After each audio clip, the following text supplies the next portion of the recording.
I appreciate you being here. We've got a very special lady here tonight, Clarice Welsey, and she's going to talk to you a little bit about her father and the letters that her father wrote back to her mother at the end of World War II. So I think we're going to have a very good history lesson tonight.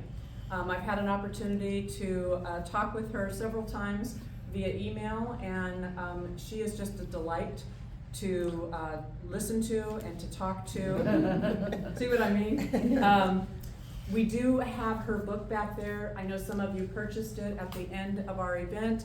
We do have a few more to sell. She will autograph them for you, so if you're interested after she speaks, feel free. I would like to just do one thing, and that's have everybody turn your cell phones off or turn them down so that we don't have any interruption with her talk. So I welcome Clarice to you. Unless you're going to get a call about $1 million and you want to share it with me. Then can we dance naked cartwheeling through the back parking lot? Share with everybody. You know, I'm thinking, I want to be able to see people, and so, where are my slides? Did you give them to me already? I moved that for you. The ones that, aha, thank you, okay. So, it's really wonderful to be here, and I have to tell you, this is the third time I've spoken to Roseburg, once for a middle school. I can't remember the name. But wonderful students, wonderful students. If you threw out the name, I'd probably remember it. Another time was another event, and then today. And I have to tell you, the drive from Eugene, Oregon down here is absolutely beautiful. And the weather was perfect, so thank you for arranging that. And I was just like, wow, this is really pastoral, serene. One of my friends in Georgia said, well, where's Roseburg? She's in Atlanta, so we'll forgive her for not knowing where you are. I said, well, it's in the southwestern mountains of Oregon, because I looked it up. Anyway, so it's really an honor to be here. And what I'm going to be talking about, I know that a lot of you know about the Holocaust. If you've learned it, you probably learned some about it in high school, maybe middle school. And because January 27th, 2025, that was 1945, 2025 was the 80th anniversary of the liberation of Auschwitz, which is a camp that is notorious, that is a terrible, awful, horrible, no good place. And in 2005, the United Nations declared that day to be International Holocaust Remembrance Day. Then this spring, on April 23rd to 24th, because it goes sundown to sundown, was Yom HaShoah, which is the Hebrew, Israeli, Jewish declaration of honoring Holocaust Remembrance Day. And the one in January actually is for anybody, because you know, you probably heard the number 6 million. But in addition to that, there were probably 5 million people that were killed that did not meet the perfect ideology of Adolf Hitler, the bad guy. And the Hebrew Yom HaShoah, Shoah meaning fire, so you can kind of see how that is connected. It's different every year according to the calendar of Nisan. Don't ask me how to figure that out, because I don't. But it's 2 events, and the really poignant thing about Yom HaShoah, which was April 23rd to the 24th this year, is that wherever you are in Israel, there's a big horn or siren that blows off, and you stop your car, you go out of the store, whatever you're doing, you go to the street or the freeway, and you stand there for 2 minutes while the siren blares, and you think about the people who lost their lives in the Holocaust, and give them and their families a sense of caring, respect, sadness for what happened to them. To give you a little bit about my background, I graduated, I always say that. I retired from the University of Oregon after 20 years. And prior to that, I was in 4 other universities in higher education. I was a faculty and administrator, a counselor, director of career services. I absolutely loved my career. And when I came here in Oregon in 1981, I was at the University of Portland in Portland. And then in 1998, I came to the University of Oregon. So when I retired, it was to pursue this. I really didn't know anything about this. It's almost like my parents had a vow of silence, a vow of secrecy. They wouldn't talk about it. There were a few little hints, but I was either not old enough or wise enough to know what those hints meant. And I'm going to be telling you about the very first hint I received when I was 6 years old.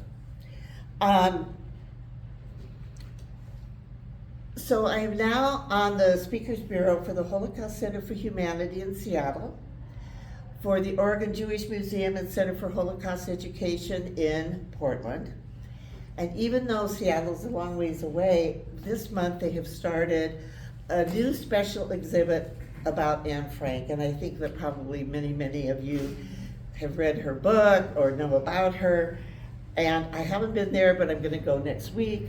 So it might be something that you might want to think about for a road trip. Both of the museums, if you haven't been, especially to the one in Portland, they're both really nice museums. They're not big, oh thank you. They're not big, but they've got wonderful people. And I'm on the Speakers Bureau for both of the museums. There's probably about 20 plus people in Seattle and about the same amount in Portland. The number varies because, as you can well imagine, a number of them are in their 80s, a couple are in their 90s. Unfortunately, a few have passed away. And if you haven't looked at one of their websites, I'd encourage you to do that. You may know about the United States Holocaust Memorial Museum in Washington, D.C. That's like the main place. And when I was in the process of trying to decide what to do with my dad's letters, they wanted them. But when I discovered the museum in Seattle and I discovered the museum in Portland, I just thought, this is a Washington, Oregon story. If I give them to the museum in Washington, D.C., I was told by a professor at the University of Oregon who was part of the development of that museum, it would probably be in the warehouse for 10 years. Well, I didn't have 10 years to wait.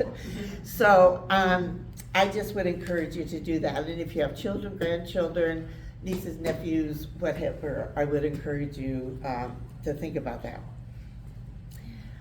As I talk about this, I'm going to be talking about the persecutors, the Nazis, the victims, which are the Jewish people and all the other people who did not match Hitler's ideology. And I don't think I need to tell you about all of those folks. And then I'm going to talk about the rescuers, the military.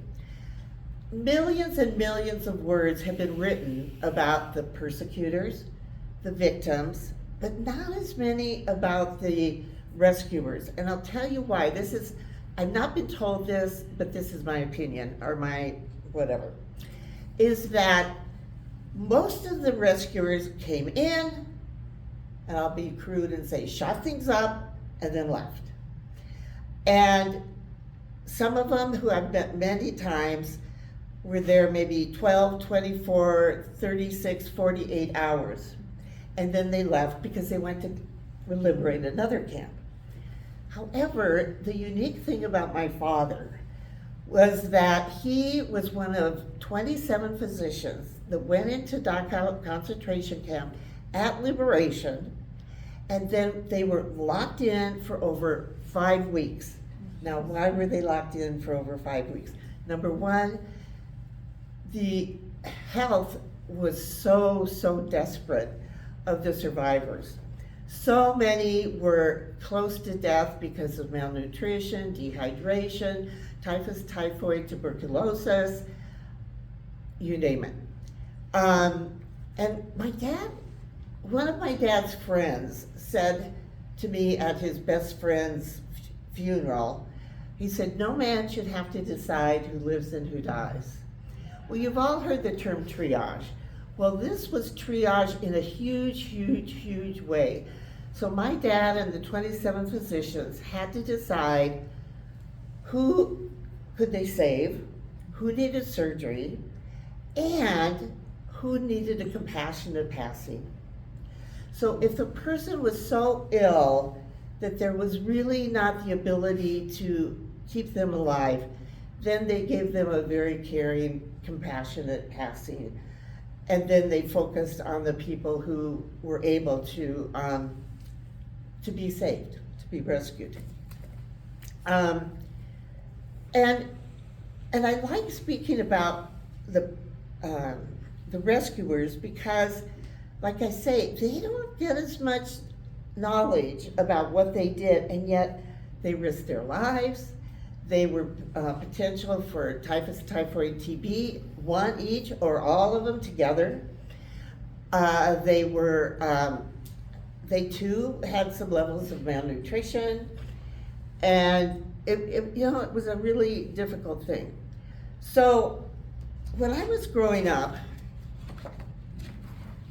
I grew up in Spokane. I was born in Minneapolis after the war, where my dad was a professor of anesthesiology at the University of Minnesota. And there was a side reason for that, because my brother was born with a very bad heart, and he was one of the first 100 babies to have heart surgery through the Mayo Clinic doctors.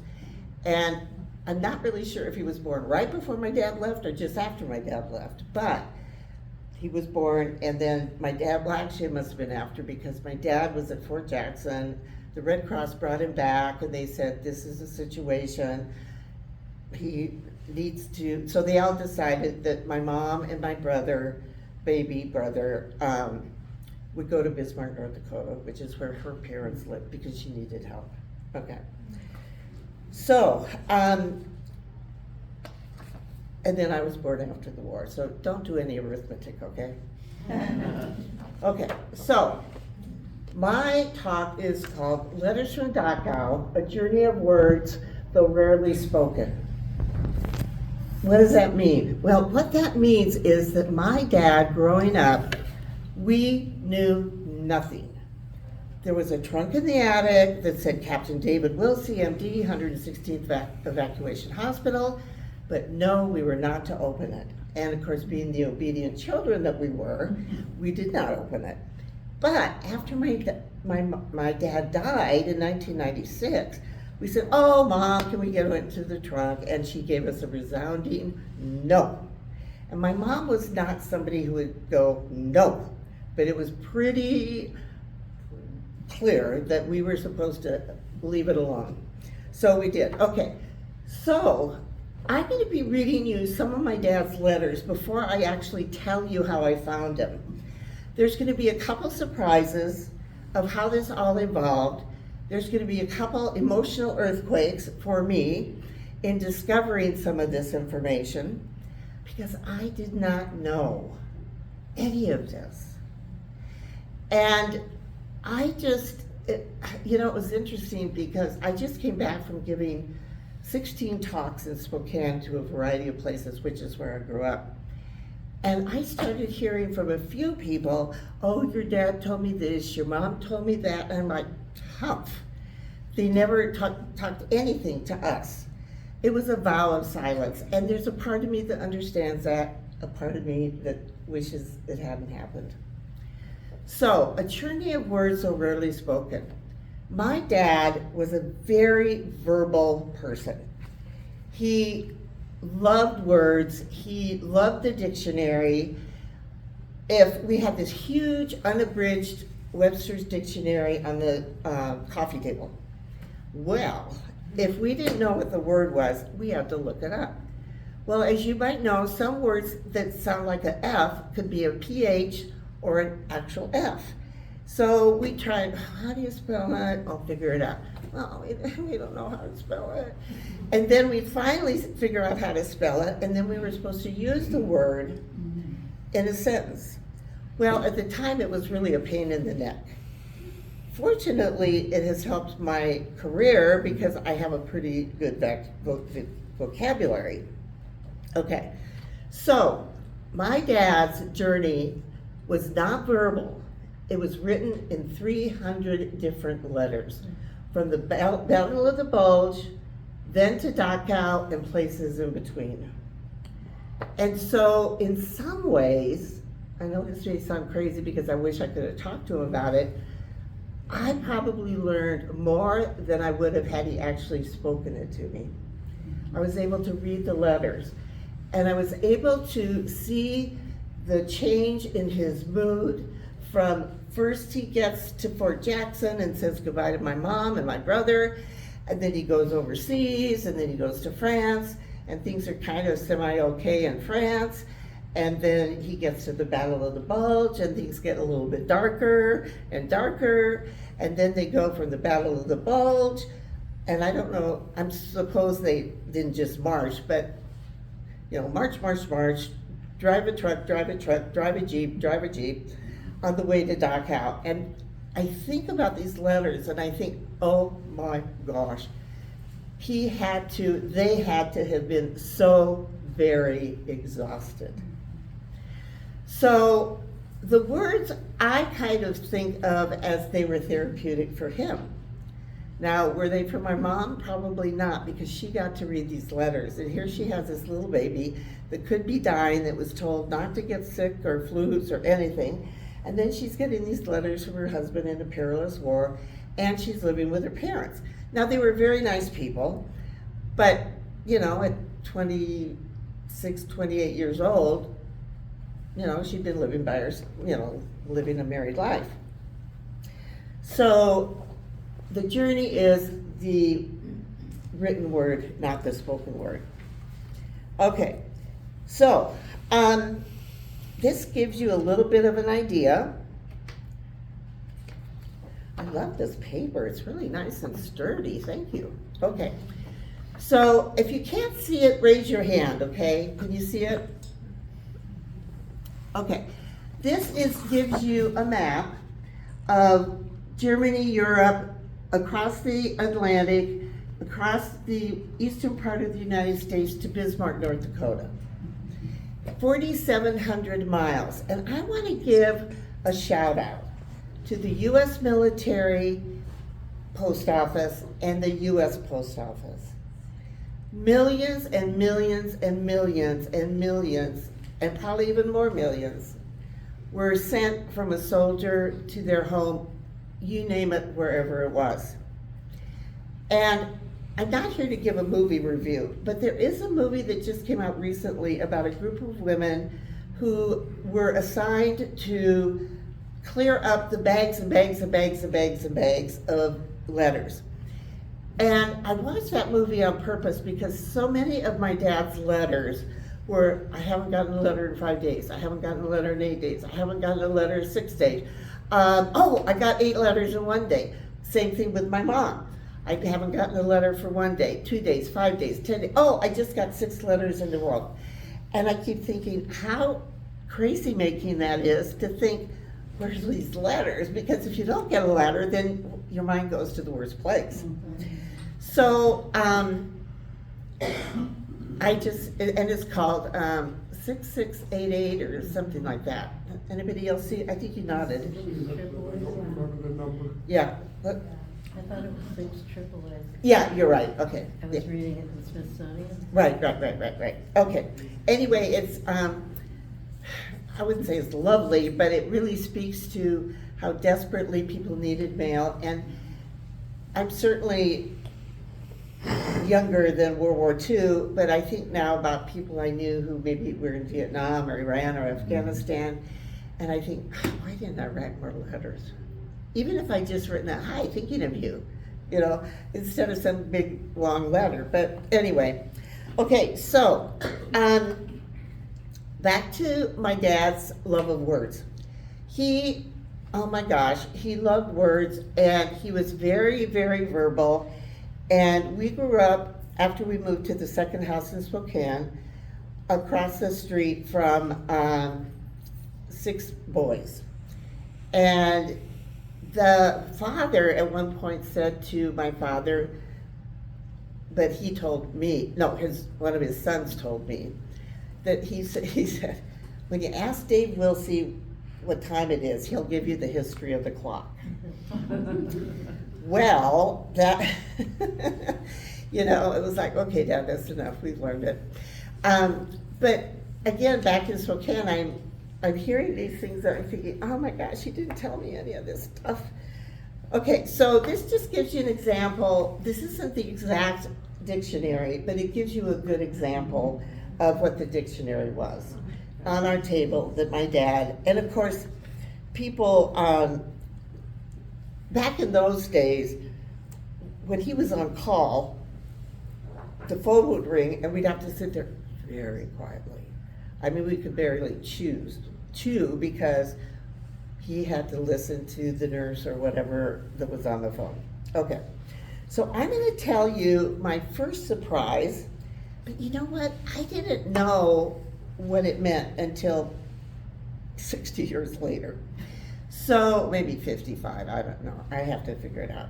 But anyway, so this, we had moved from one house in Spokane to another, and I was 6 years old, and we had all these boxes in the dining room, and I was opening up boxes, trying to help. Well, actually, I was probably told to help. And all of a sudden, I saw these pictures, and please forgive me for my graphic description.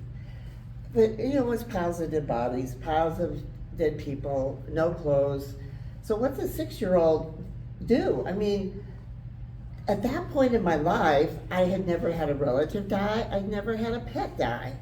So the concept of piles of dead bodies without clothes on was, what does a 6-year-old do? She asked her dad. Well, the look on his face, he grabbed him out of my hand and he goes, little girl shouldn't see these. Well, of course he was right. He takes off and I'm sitting on the dining room floor, and all I can think to do is to put it in the back of my brain in my 6-year-old file cabinet and just wondered. I knew I wasn't supposed to ask him a question. I knew I wasn't supposed to ask my mom, and certainly not to tell my younger sister or my older brother. So that was a mystery, and eventually I kind of forgot. But it was in the back of my head. Okay. So here I am, 6 years old. I'm sitting in front of my father. My brother, who had the heart surgery, if I'm 6, he's 9. And then my sister on my mom's lap is 3 years old. Okay. Does it help to pass these around? Yes. Okay. So the next actual earthquake for me was in the year 2006. My boss, I'm at the University of Oregon, and my boss said, oh, do you want to go to a conference, blah, blah, blah. Well, I love going to conferences. So I said, oh, sure, and I have some friends back east, and I thought, well, I'll just take a long weekend and spend it with them. Well, they couldn't quite pick me up right when I was done with the conference, so I thought, well, that's okay, I'll go to the Smithsonian. And if you've been in Washington, D.C., you have that metro trail or rail, or it's a train. And I heard these women saying something about the Holocaust Museum. And there was this memory, tiny little memory in the back of my head that somehow my dad had something related to that, and or I just knew that World War II was involved with the Holocaust, trying to stop it.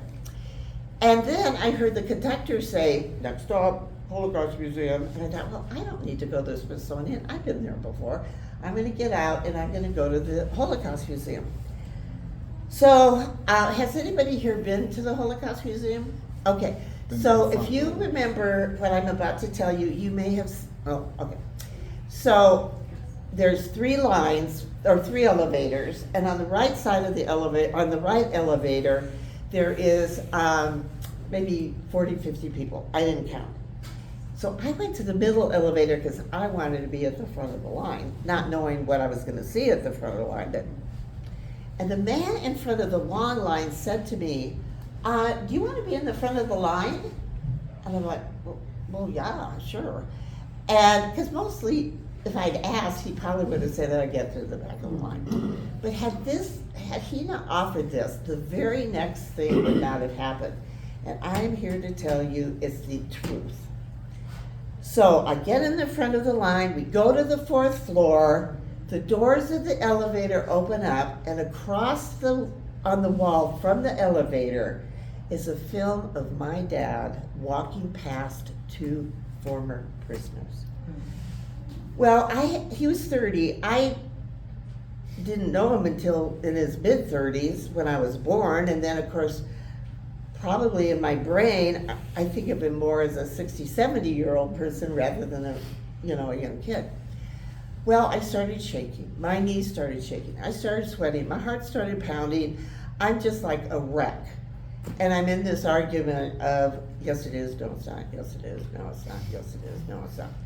Well, by that point, I watched it about 15 times, and this woman bumps into me, and I said, that's my dad, that's my dad.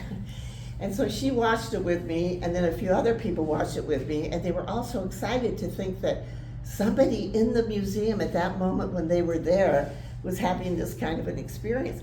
No clue who they are, where they're from, nothing. But it was like this moment. So I thought, okay, it's like 3 minutes to 5, I better go down to the ticket office. And I said to the young man, I'm 95% sure my dad is in the film up there across from the elevator. Do you think somebody would like to know his name? I'm 95%, and I said it multiple times, I'm 95% sure it was he, but I wasn't alive. He goes, oh yeah, the public relations person. Here's your number, call her tomorrow. So I'm like, I can't wait. But I thought, okay, I'm gonna call my mom, and I told her, I had to tell her 4 times. She never said a word. Finally, the 5th time, I said, Mom, say something. And then a moment of silence more, and she said, oh, that's interesting. My mother never said more than, oh, that's interesting.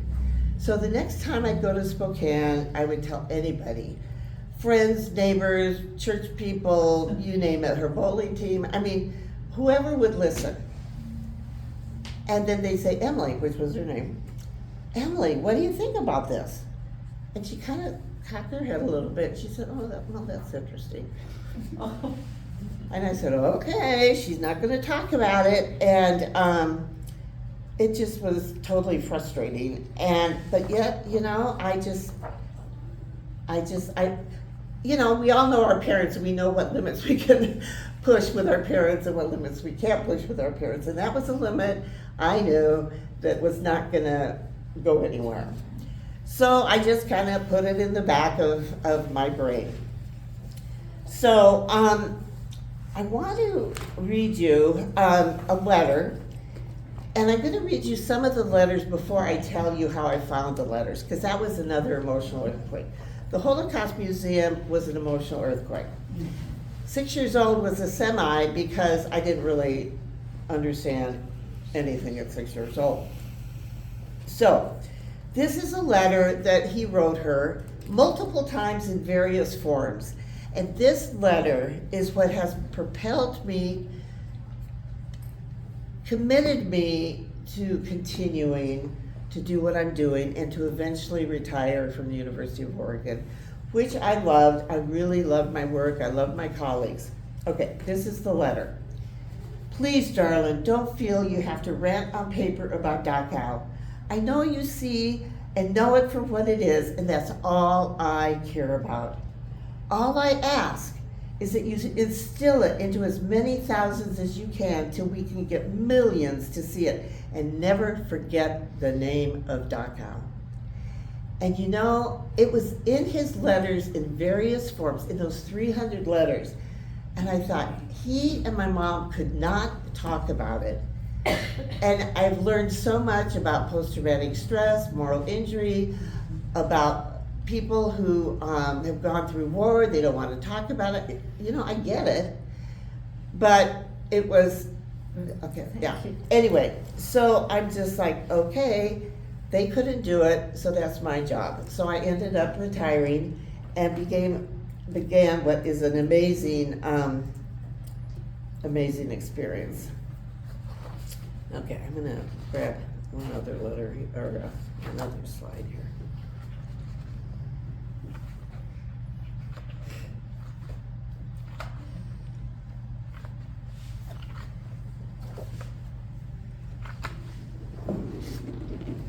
Okay, I think you've already seen it.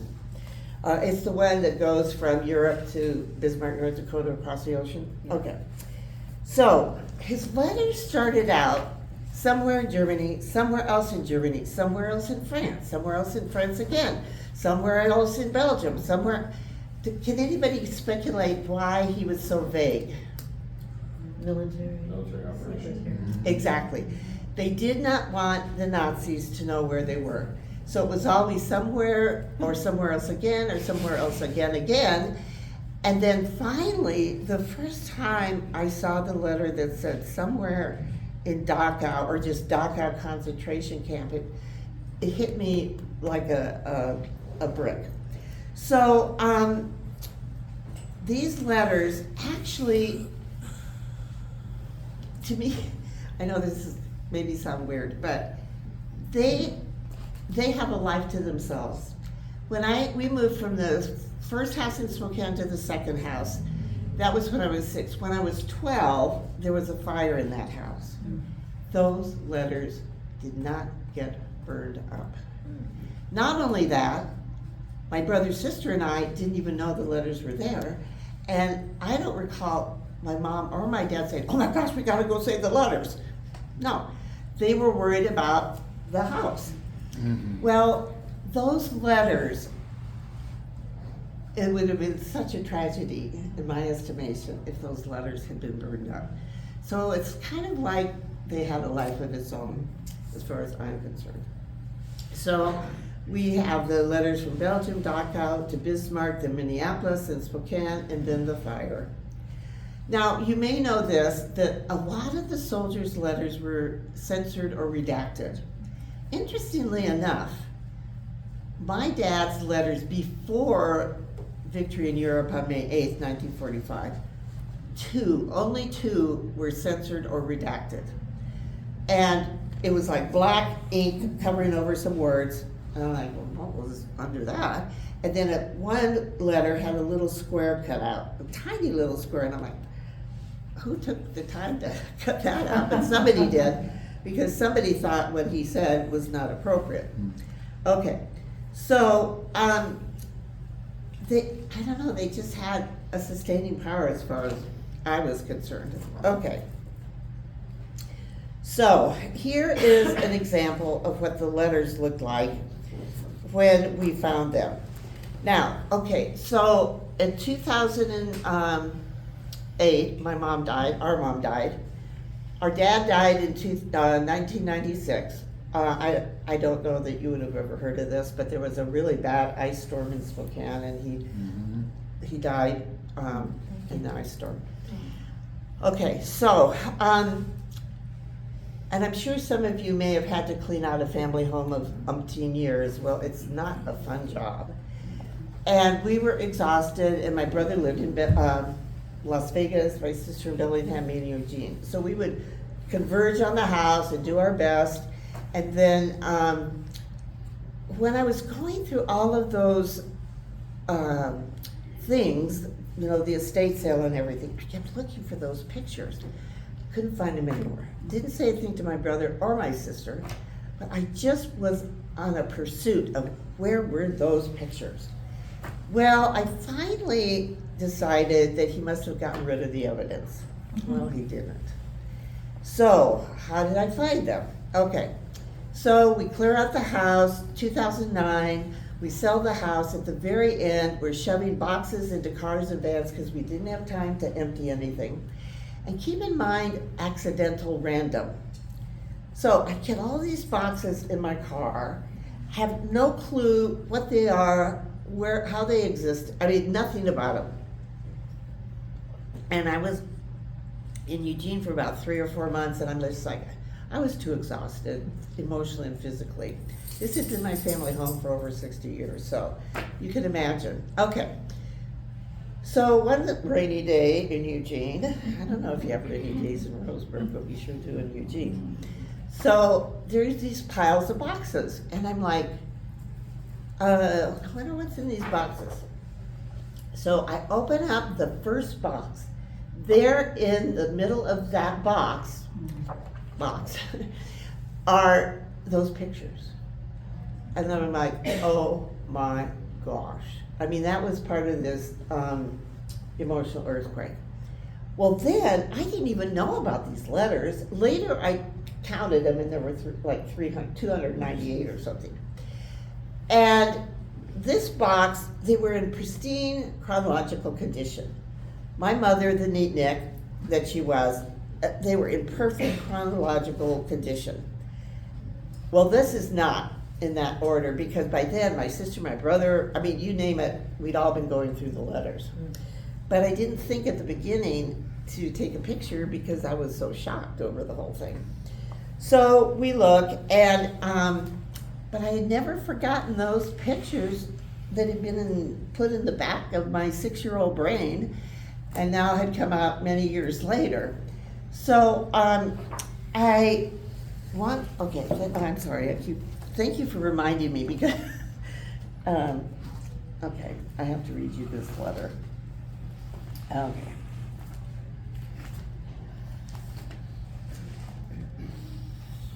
Okay. Here is the very first letter that I read. We roared through the gates of, and I'm going to read these letters kind of the way I think my dad would have read them. So they are a little bit dramatic, because he was a dramatic kind of guy. I mean, he was not a monotone kind of guy. He was a up, down, up, you know. Okay. We roared through the gates of Dachau, figuratively minutes after its liberation, while 40,000 wrecks of humanities milled, tore, screamed, and cried like depraved beasts which the Nazi SS had made them. In those early minutes, I saw captured SS against a wall and then shot in what you Americans would call cold blood. But Emily, God forgive me if I say I saw it done without a single disturbed emotion. And then he made the letters himself, like scrolled over and over and over with a black pen, because they so had it coming to them after what I had just been seeing, and what every minute more I had been seeing of the SS beast action. Well, I cried. And it was just like overwhelming to me. It just, those words, now that I've read them many times, they don't have quite the same power, but it was like we roared through Dachau. I mean, I just see this image of my dad roaring through Dachau. So this letter, though, was kind of puzzling to me, and I'm going to tell you a mini little story. Well, it's not a story, it's what actually happened. So you may have heard of this, but General Patton, somebody, and I don't know who the somebodies were, made a report to General Patton and said that the Rainbow Division, which liberated Dachau, should be charged with war crimes.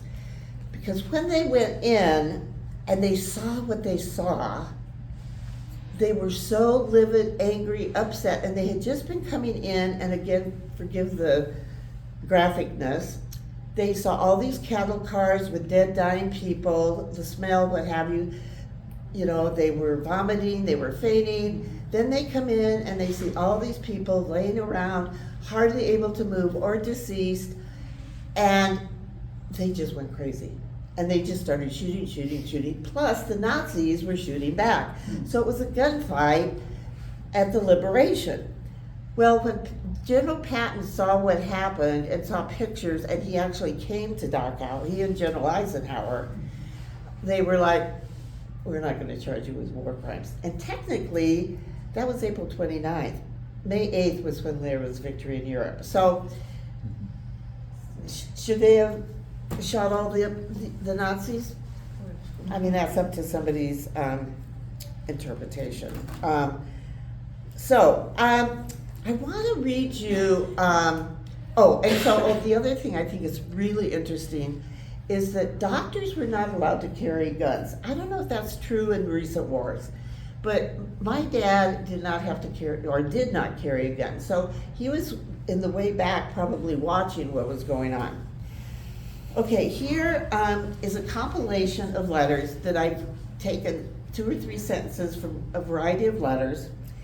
And I'm going to give you, I'm going to read it to you. And I read it actually the way, I try to read it the way my dad wrote it because it's best I can. I want you to hear his voice. Okay. The Germans had a jingle.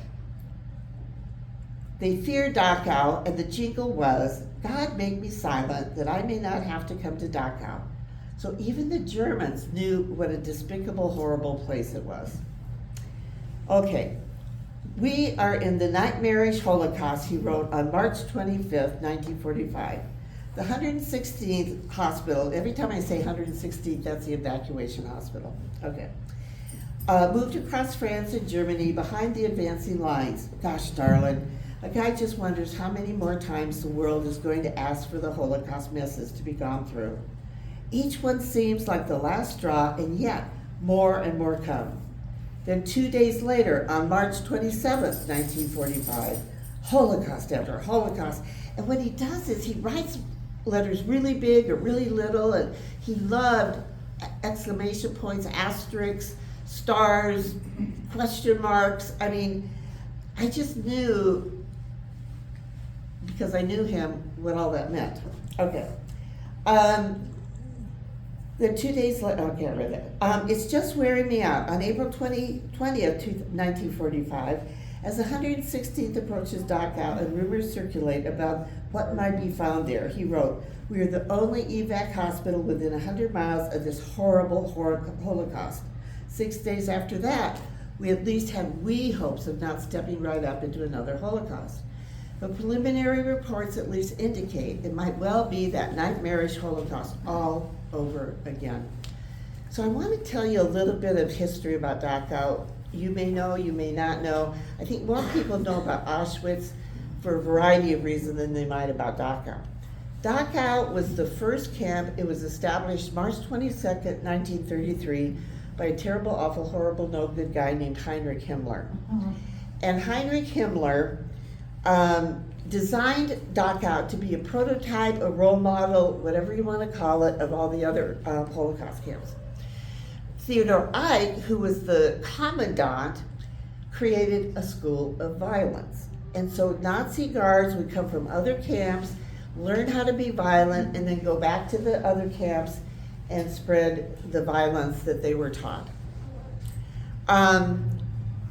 A little bit more about Dachau. So it was the first to be opened, and it was one of the last. You got a letter there. I mean, well, yeah, it is letters. I just lost my train of thought here. Anyway, it was the first camp and probably one of the last camps. And just this last Tuesday, April 29th, was the 80th anniversary of the liberation of Dachau, and you may have seen multiple things on the news. They had an amazing event, and if I can figure out how to translate the German into English, which I'm told I can, I will eventually be able to hear what they had to say. So it was the longest, and also you may or may not know, but as the Nazis started realizing the end was coming, they would start taking people out of, for instance, Auschwitz and Bergen-Belsen and Birkenau and I don't know how to say it, Thysenstadt and some of the others, and then they would end up putting them into Dachau. Then the Soviets and the camps that were east of Dachau would bring people out of their camps, and then they would all kind of come together at Dachau. My dad had the privilege of, there was a word called capo, C-A-P-O. And capo was the title given to a prisoner who was sort of like the chief of police. And Hans Gerritsen was the capo. He was from the Netherlands. He was friends of Prince Bernhard. He was they called him the uncle of Prince Bernard's daughters, blah, blah, blah. Okay, so my dad and Hans had, every Christmas they would talk to each other on the phone. So we knew about Hans, but we really didn't understand, what the whole thing was. Well, he is the one that started it as a memorial in 1965, and it opened up as a memorial. Okay, so let's see, is that all I need to tell you about Dachau? I mean, there's a lot more I could tell you about Dachau, but anyway, okay, so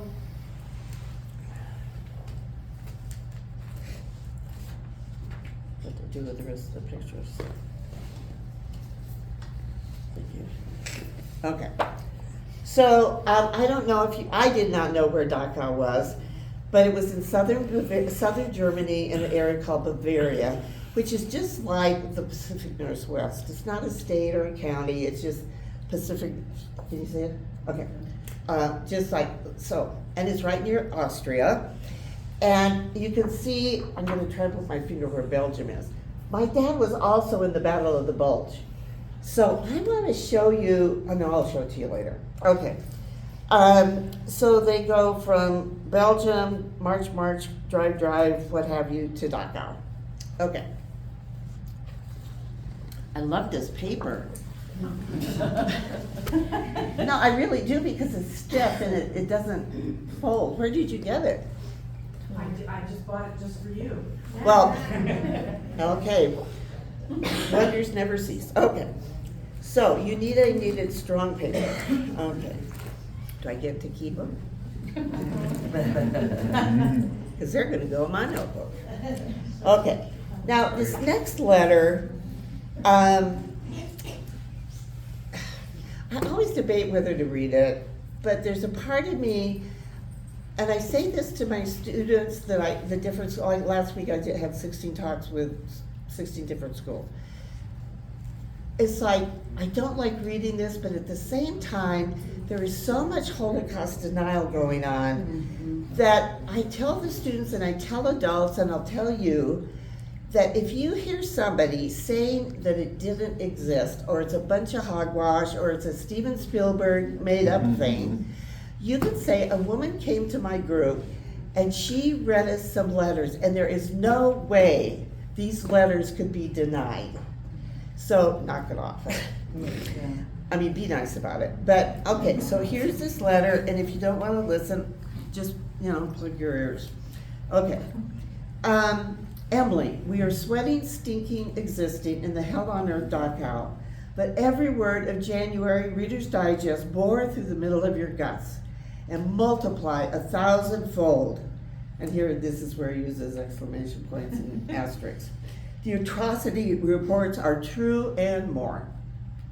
For over 6 days, I've seen, lived, smelled, existed as one of 27 doctors to try to correct the medical horror component of the hell on earth.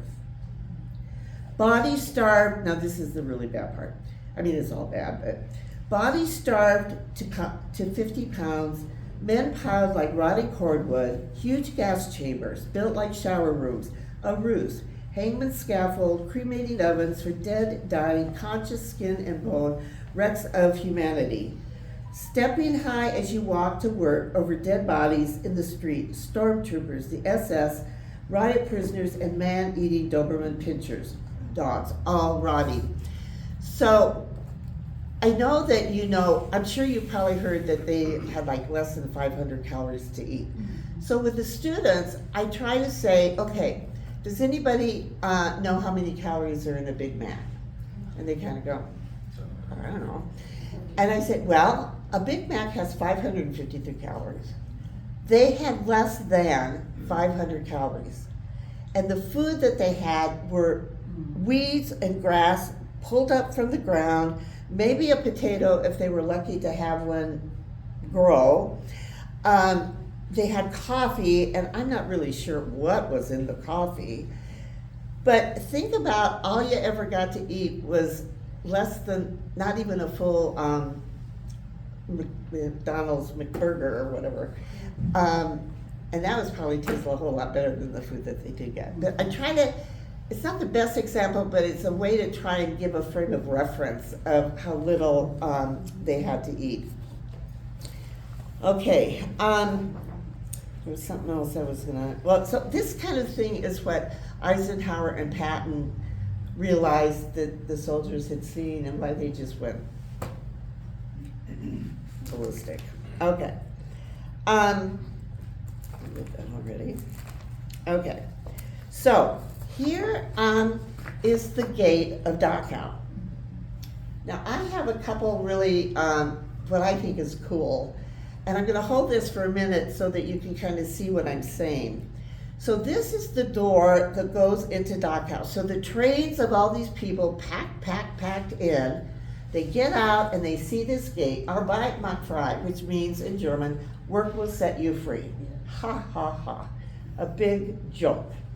Well, do you see the B in Arbeit? Okay. The same door was built by prisoners at Auschwitz as it was at Dachau. And the prisoners at Auschwitz took that B, turned it upside down and left to right. The Nazis never noticed. And it was like a good punch in the nose on their part for the Nazis. And you know what? Thank God they didn't it wasn't noticed, because they would have been killed. But it was like a little bit of disobedience, revenge, whatever you want to call it, just to mess with the sign and mess with the door. So at the time that from 1933 to 1945, there were over 188,000 people. The number of prisoners who died between 33 and 45 were at least 31,000. And then it says here the actual number killed may never be known. So I now, as of about a month ago, have a really good explanation of that. So I was in Phoenix and Tucson, and I gave about 6 different talks at different places, well, 3 in Tucson and 3 in Phoenix. And a friend of mine in Phoenix has a friend, Anna, who has been wanting for about 2 years for me to meet Uncle John, who was liberated from Dachau.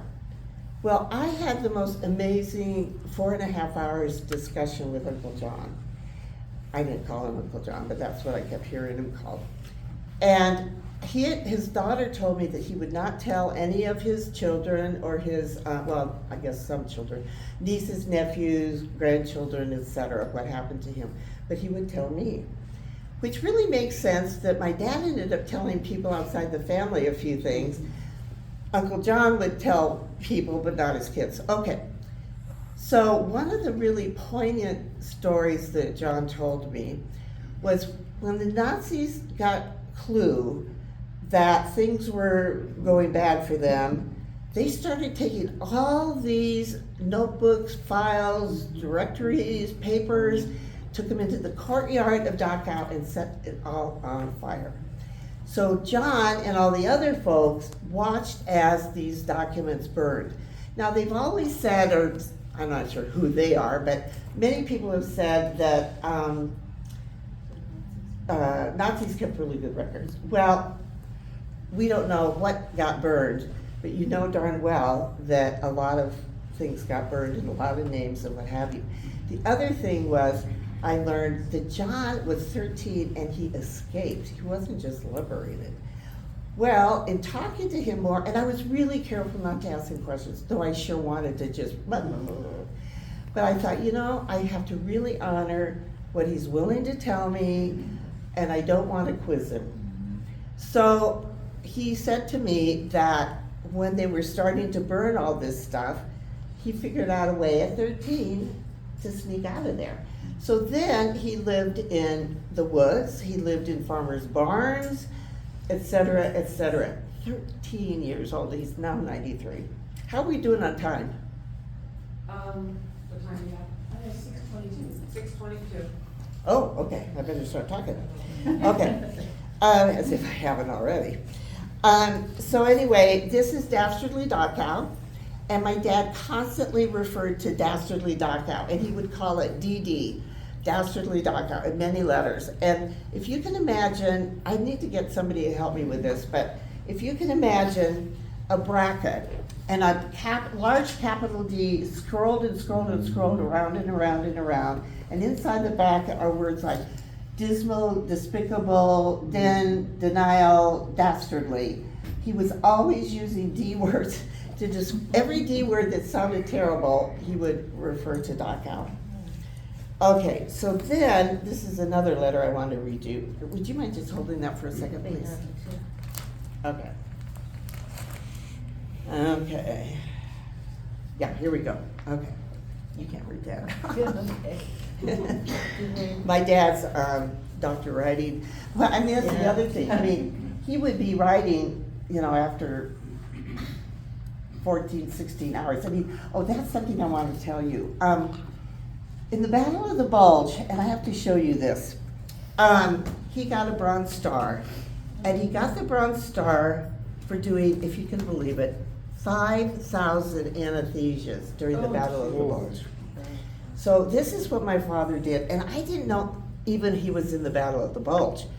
And in his letters, he calls it the Belgian Bulge, but then later it became the Battle of the Bulge. Okay, so when we were clearing out the house, we saw this picture, this Bronze Star, and it was brown paper bag kind of paper was on the back, and then it was puffy. So I opened it up, and I'm like, oh, what am I gonna read here? And it was the separation papers. And this is what they described, that my father, how he did 5,000 anesthesias. Operating table, operating table, operating table, operating table, operating table, 7 times. Then in the circle where the heads of the patients were, and he went around and around and around and around, 7 times. Now, I don't know about you, I'm guessing somebody besides me has had surgery here. I wouldn't want 6 other people competing for my anesthesia or my surgeon. And, but he did it. And think about, I am just so amazed at the people that he lived, or who lived through all of that. Okay, so here's another picture. Okay, I love this picture, partly because I want to lighten up a teeny bit. So when soldiers are at war, you know, they try to do something that's kind of normal. And one of the things that they did, and it's in my book, they created a Christmas tree. And you all know what a Charlie Brown Christmas tree is, okay? Well, some French guy helped them get a Charlie Brown Christmas tree, and they took metal from bandages and mercurochrome and all this stuff to make a Christmas tree. And unfortunately, I have no clue what the pictures are. However, see my dad's on the left, and that woman that has her hands on the man in front of her. Okay, she's a nurse, and the man is a doctor. They got married at Dachau, and my dad walked her down the aisle. So can you imagine telling your children that you got married at Dachau concentration camp? Anyway, that was quite the thing. Okay, so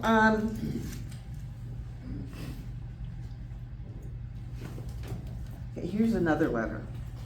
I flood you with latrine rumors just because we get flooded with latrine rumors. I believe a rumor will materialize that they burn Dachau to the ground. It's funny, but we all just sort of hopefully wait with fiendish glee for that moment to see this place roaring in flames. Maybe we're sort of like Nero, huh? However, besides performing an ignominious end justified, it would consume the typhus within it. To give you an idea, it would be like burning downtown Bismarck, or maybe burning downtown Roseburg, but you'd be smaller than Bismarck. Okay. Yet residential Bismarck would be left to live in for us, our patients. And then this is an example. He says, so, and includes about 20 O's. And then he says, maybe the sword will be turned. An old quotation.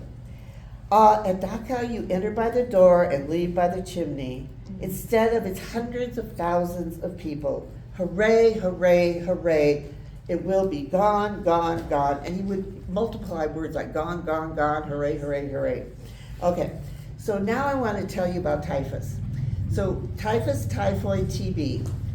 Some people had one, some people had two diseases, some people had three diseases. And I don't need to tell you what a contagious disease, because we all just lived through COVID. Okay, so on the left here is the typhus ward. And to be totally blunt, the typhus ward, the TB ward, they were all separate. And those buildings had been for the brothel of the Nazi soldiers. So they got rid of all of the women and then put the typhus people there, and then because they wanted to not mix and match because it was so contagious. Anyway, when this goes by, if you can see the red arrow, that is my dad, and he's got the mask. He's the only person there that has a mask on. And my sister and I had to laugh because when you've probably seen TV shows, where the doctors are scrubbing for surgery. Well, my dad, our dad, would always scrub for dinner at the kitchen sink while Mom, my brother, and my sister and I would sit there waiting for him to finish. And even my mom would say, Dave, come on, but it didn't always work. So we just sit there and wait dutifully until he was ready to, but Sharon and I had to absolutely laugh when we saw the fact that he was the only person in that picture with, a mask on. So we used to call him Dr. Clean.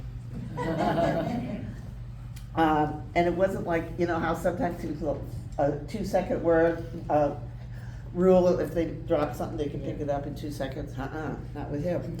Okay, so here is his Bronze Star, and I show this to you because it's not in good shape. And why he did not keep it in good shape, I just suspect that he just didn't really think about it, didn't care about it, didn't want to be reminded of it. I mean, think about 5,000 anesthesias in the Battle of the Bulge. I mean, I can't imagine. Okay, the red armband, if medical people wore that Red Cross armband, then they were not supposed to be shot at. Guess what? The Nazis didn't always pay attention. The other thing that I wanted to mention is, that's one of the other pictures.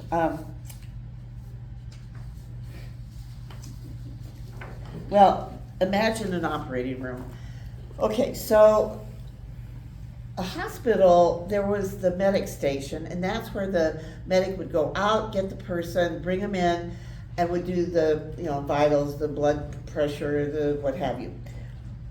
And then they would decide if they needed morphine or whatever for the pain, if they needed, and when I say simple surgery, I'm not discounting it, it's just that maybe it was a broken bone, a leg, a foot, okay, thank you. And then if it was more life-threatening, they would go to the evacuation hospital, which is where my dad was. So the one thing that I thought was very interesting, and people have said, really? Anyway, the medic would take the dog tag, which had their name, their battalion, their, not their social, their number, whatever that was, and put it under the tongue, because if they were deceased or unconscious or became unconscious, somebody would always know, and evidently if the dog tag's under the tongue, you can't swallow it. So, and then they would go to the evacuation hospital. So it was just, there were a couple little other letters I think I want to read you.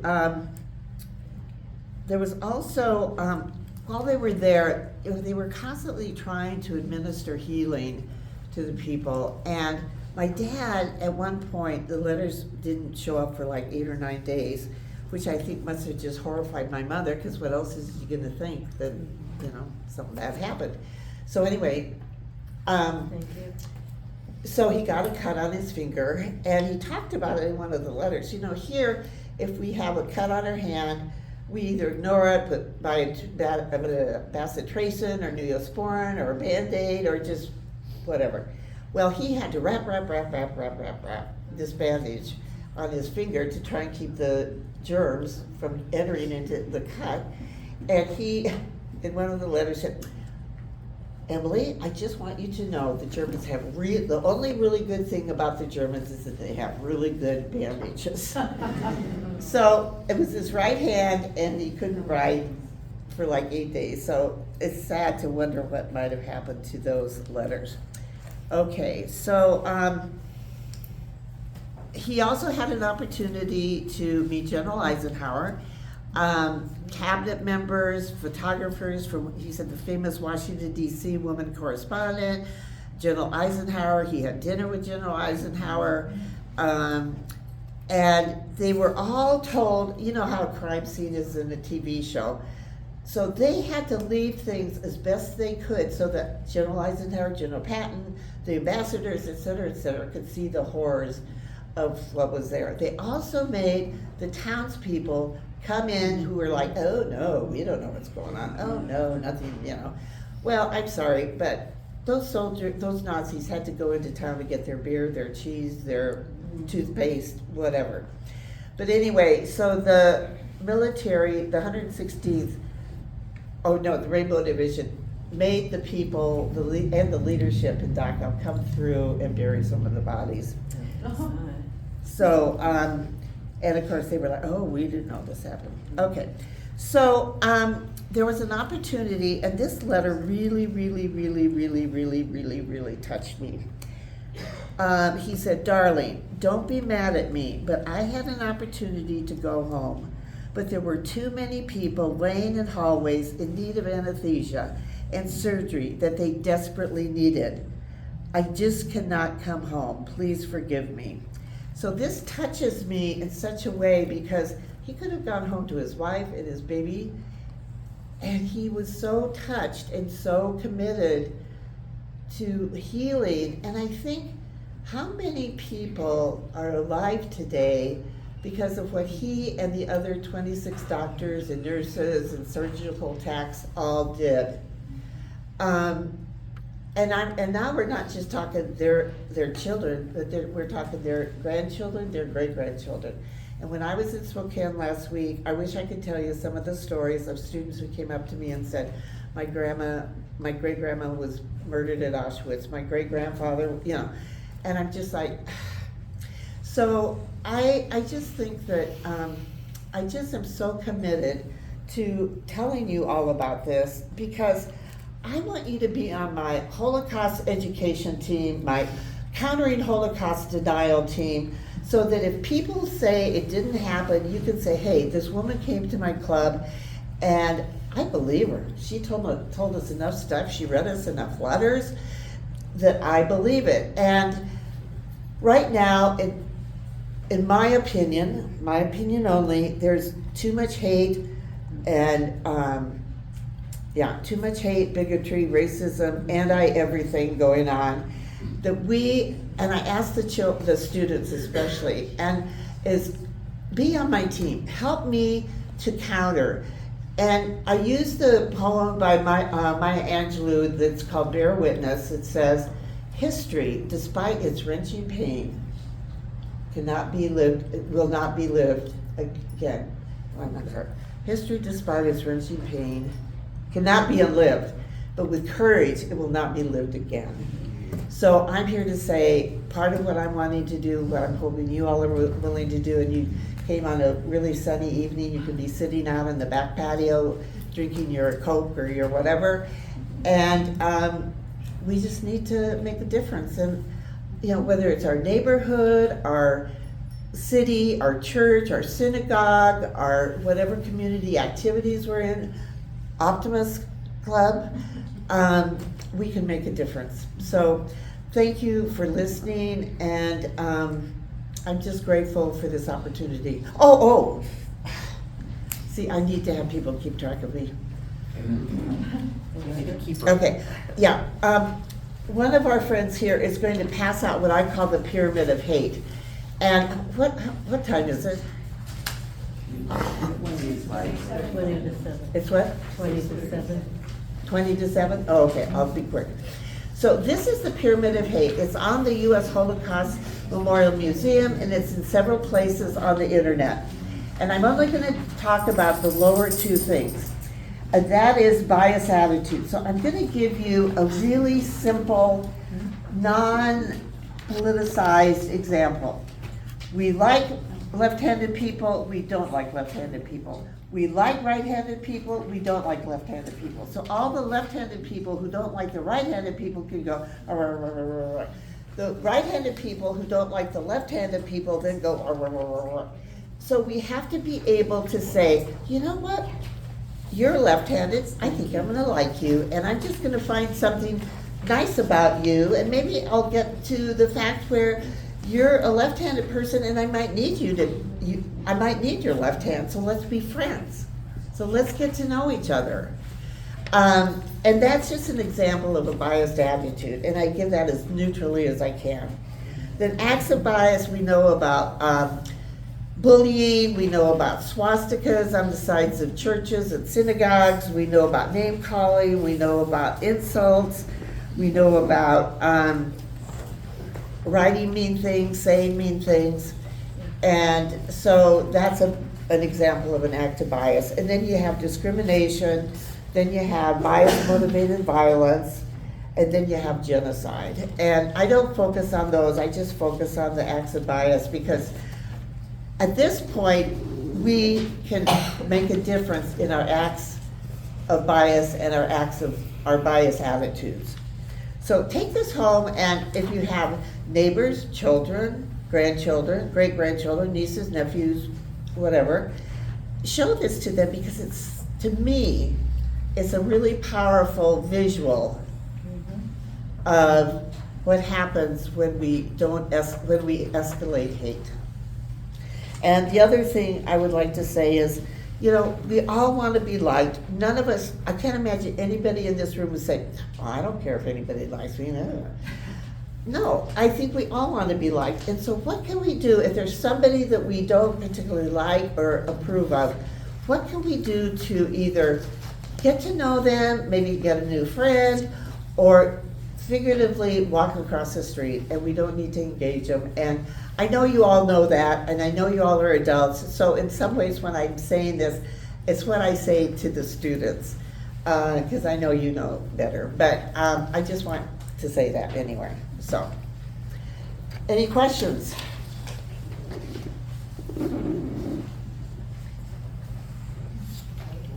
Was there another letter? Oh, I'm sorry. Okay. So I told you about Eisenhower and the museum and everything. So in the letter, one of the letters said, "Look for me in a newsreel," he continued, "and to think that this is only the Queen Bee camp. It is here that policies were worked out for the lesser camps." So he even knew that he was having a picture taken, and it showed up at the Holocaust Museum. And I'm here to tell you, it was an emotional earthquake. And the last thing I'm going to read to you is, he said, this was his last letter before he left Dachau. "Just to get away from here is an indescribable relief itself. This damn, dastardly, dirty, dismal den is gone, gone, gone as of tomorrow." And then he added, "I'm just a wee little bit drunk, but you would be too if this was your last day at Dachau." So I don't read the drunk part.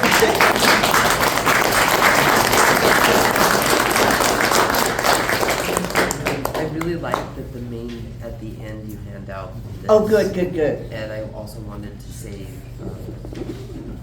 the younger generations are the ones that are having this erased. It's not necessarily everybody in this room. It's happening, like my son's 18, it's being erased in front of us, and I like your mission. So I'll help you. Any questions or comments? How do you react to the administrators that you How do I what? react to them? To the administrators? No, to the activists. Oh. They're acting. No, right. Depends on Well, that's a tough question. I'm very sad that I believe that we have become a more angry country. I believe that we have given, okay, I don't wanna step on anybody's toes, it's just that I believe, you know that bumper sticker, practice random acts of kindness? That's what we have to do, because if we let anger, hatred, bitterness escalate, it's gonna be a hell of a deal. But if we can say, you know what, I don't particularly like you, but there might be something about you I like, so I'm gonna try and figure that out. Or I say, you know what, I'm just gonna walk across the street and not engage you. And I also am writing letters to my Congress people and well, I better not say it. Okay. Anyway, well, I'll just say it. There are some people who are on the board of the Holocaust Museum have just been fired. Right. And they were fired because they were put in there by a previous administration. And that makes me very sad. Because the Holocaust Museum should be nonpartisan. It should be neutral. And also, some of my speaking